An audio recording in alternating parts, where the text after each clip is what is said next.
ვისაც კიდე არ გჯერათ ბოლომდე რომ საქართველოს რუსეთის მხრიდან არის დაპყრობილი, აი მაინტერესებს დაპყრობა როგორ წარმოგიდგენიათ საერთოდ თანამედროვე რა 21 საუკუნის. რა გონიათ რომ რაღაც ძენპაბედის ან რასიას ვიშენის მუსიკის ფონზე შემოვლენ წყობრინა ბიჭი და რაღაც დროშებს აღმართავენ სახელმწიფო სტრუქტურებზე რუსულს თუ აი რა გონიათ დაპყრობა სხვანაირად როგორი უნდა იყოს. ჩვენი ინტერესების დამცავი და ჩვენი კარგად ყოფნის სურველი რო აღარ დარჩა მსოფლიოში და ყველა ფეხებზე რო დაგვიკიდა იმის მერე რაც ამათ ჩვენმა ხელისუფლებამ რეებიც აკეთეს. ეგ არ არის რუსული ინტერესი? უკვე ყველამ რო ჩათვალა რომ საქართველოს რუსეთის ორბიტაზეა რო დაიჯერეს. ეგ არ არის რუსული ინტერესი? ამაზე მეტი დაპყრობა რაღა გვინდა? ესე უმეგობროდ და ესე უყველაფროდ არ ყოფილვართ შევარდნაძის ხელისუფლების დროსაც კი, როგორც ახლა ვართ.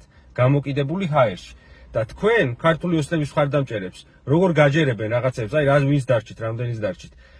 იკვლევენ ყოველ კვირეულად, ყოველ დღიურად რა არის აი ესეთი გზნობიარე თემები, თქვენთვის ომის თემატიკა იქნება, ეს სექსუალური უმცირესობების თემატიკა იქნება, რელიგიური თემატიკა იქნება თუ სხვა, იკვლევენ ამებს და მე ამებში გირტყავენ. გეუბნებიან რომ ისინი ცუდები არიან, იმათ ეგეთი რაღაცები არ აინტერესებთ, იმათ უნდათ რომ ეგენი დავკარგოთ.